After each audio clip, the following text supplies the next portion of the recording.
Hello, everyone. In this video, I'm going to be sharing with you about an event that I didn't know this happened until a couple of years ago. Like, since I've been teaching with Edge, I recently learned about this event. And I was appalled that I never learned about this event. One, when I was in school, and two, that it had never brought itself to my attention in my adulthood either. And so be ready, because some of what we're going to see in this event can be a little bit triggering. So I want to be sensitive to that.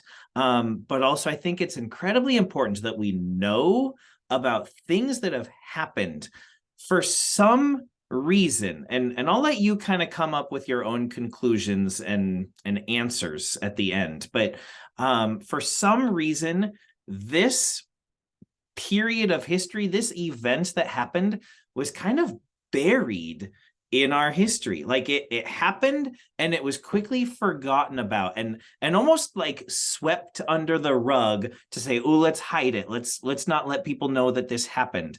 But it affected thousands of people. And it was a huge step backwards in terms of how people of different races were treated in our country.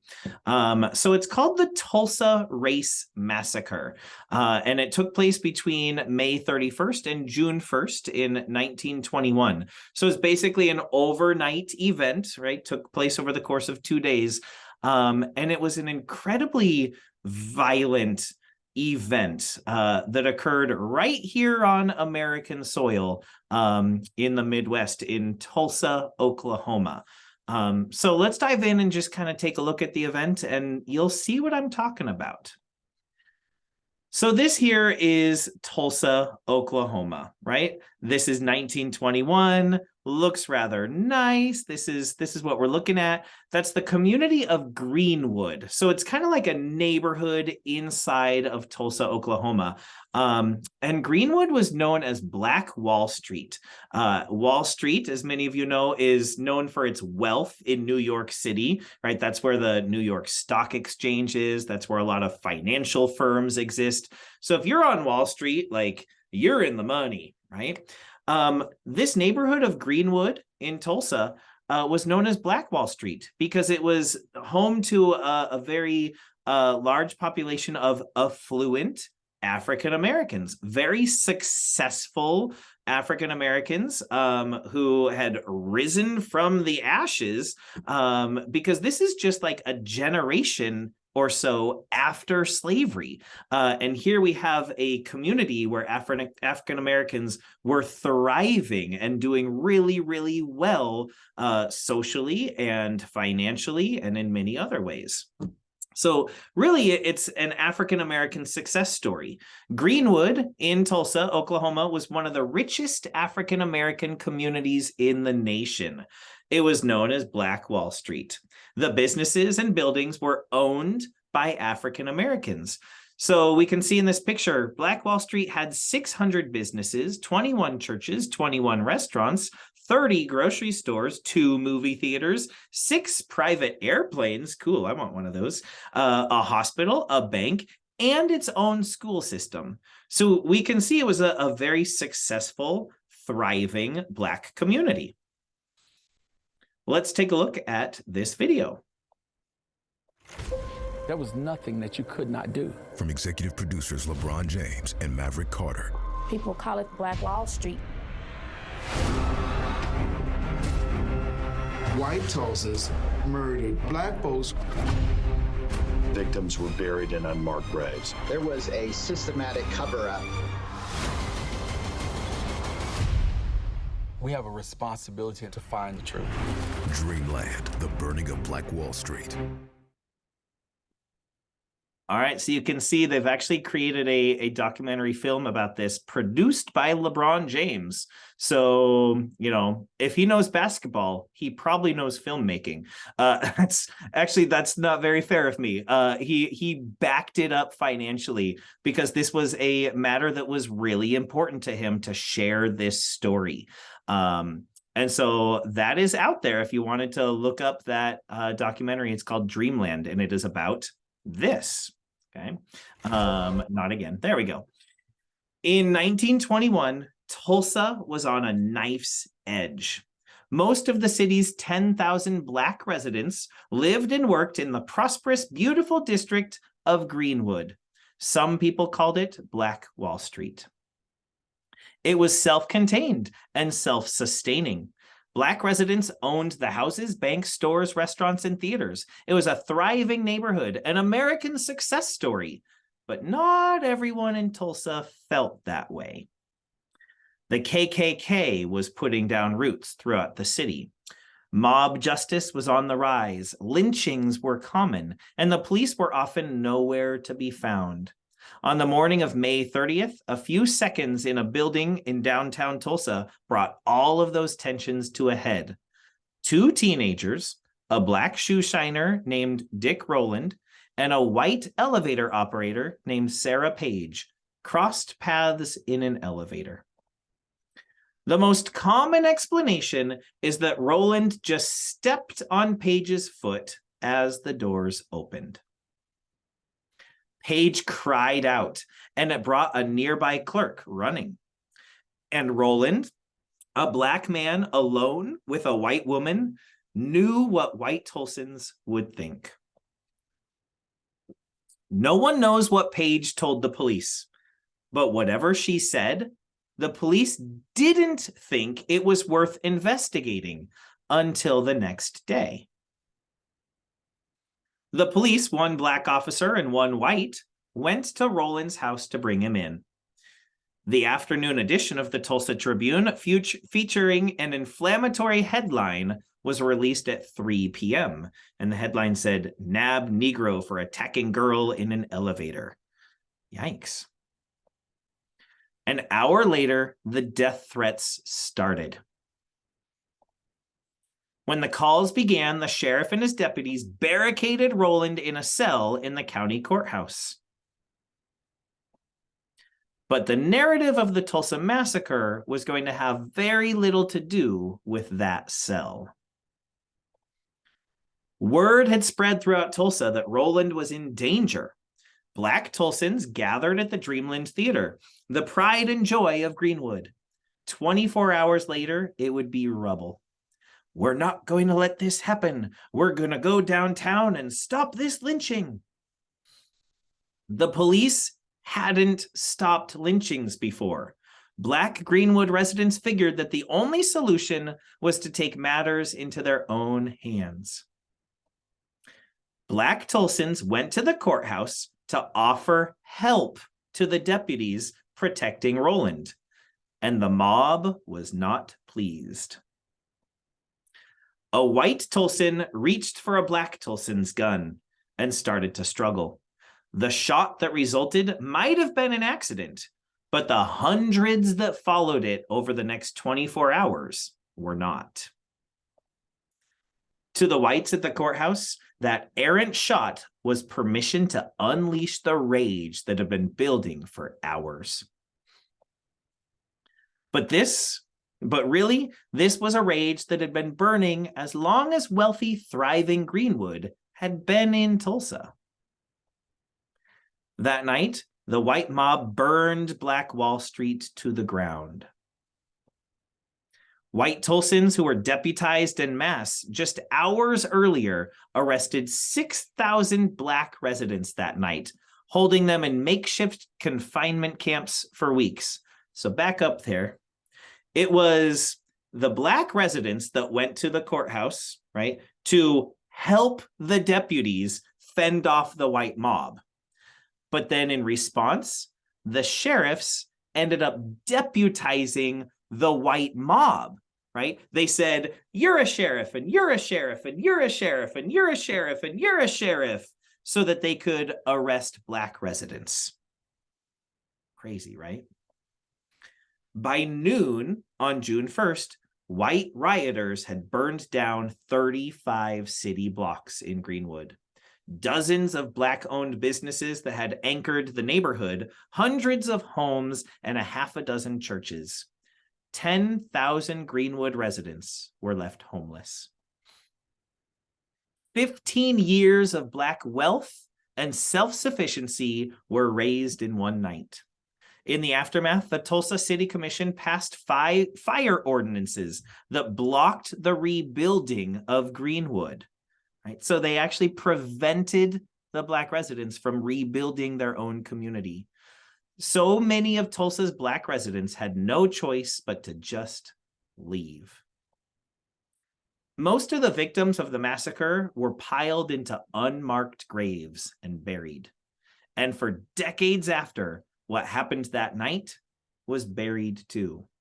Like I said, I hadn't heard about this event until very, very recently. 100 to 300 Greenwood residents were killed. 9,000 Greenwood residents were left homeless. 1,200 Greenwood buildings were destroyed, and $50 to $100 million in property damage.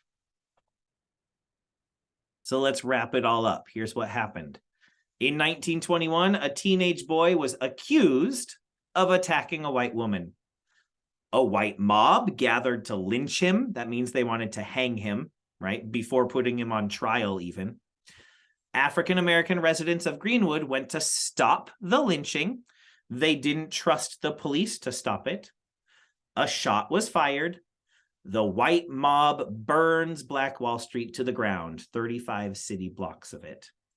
Victims were buried in mass graves, and no one was held responsible for this massacre. So you don't need to answer this in the chat, but I do want you to think to yourself, justice was not served for the African Americans of Greenwood. What do you think should have happened after the massacre? Think to yourself, what should have happened after that event took place? Take a moment to think to yourself. Click pause if you need to. Here's a picture of what Greenwood looked like afterward. And this looks to me like a war zone, right? This looks like it could have been like Europe in World War II, like all that rubble there. But what we're looking at is Greenwood, Tulsa, Oklahoma. Again, a similar picture of the massive fires and riots. There's another picture. It looks like it was war-torn, but this was because of the white mob setting fire to the town. Let's take a look at this video. This was one of the worst incidents of racial violence in U.S. history. An unruly white mob destroyed part of this city, which was the Black community. They had just gained their freedom. They're just getting a foothold and building something for themselves and for their futures. And within 2 days, in the most horrific way, everything that they hoped for was gone. You have people a generation out of slavery who built something that no one else could have done. African Americans in Tulsa, Oklahoma should have those same banners above their hotels, above their barbershops that say since the 19-teens, and yet they don't. We know that no white person was ever held accountable for any offense relative to that. There was government-sanctioned torture and terrorism. That's the history of Tulsa, going back to the 1921 massacre. And Tulsa and the state of Oklahoma have never made amends for that. If you don't know your history, it will repeat itself. Well, it's repeating itself. It is terrifying because you realize that it could happen today. The militia represented Saturday before last is the exact same mob that was represented in 1921 when the massacre took place.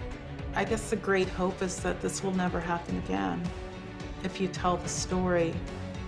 But until they obtain justice for this massacre, there can't be healing.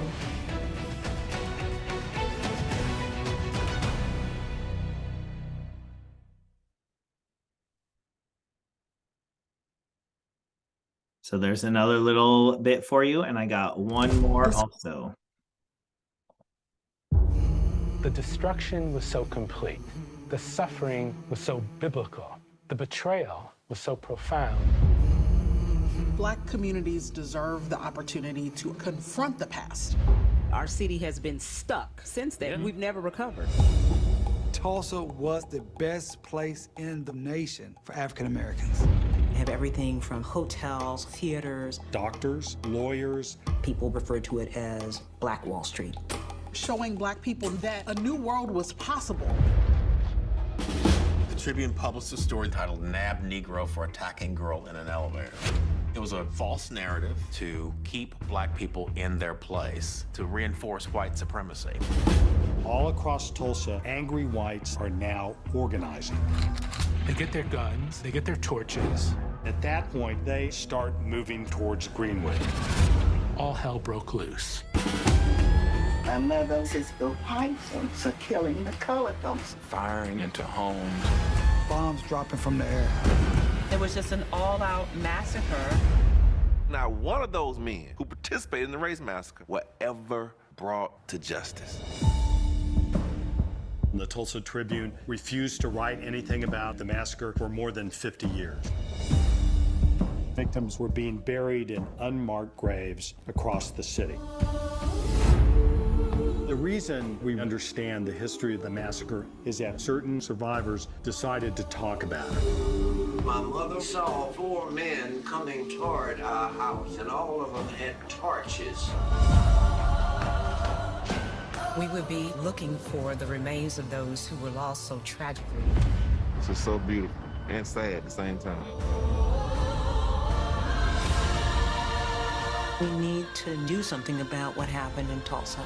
There could not be any justice till there is proper respect, restitution, and repair.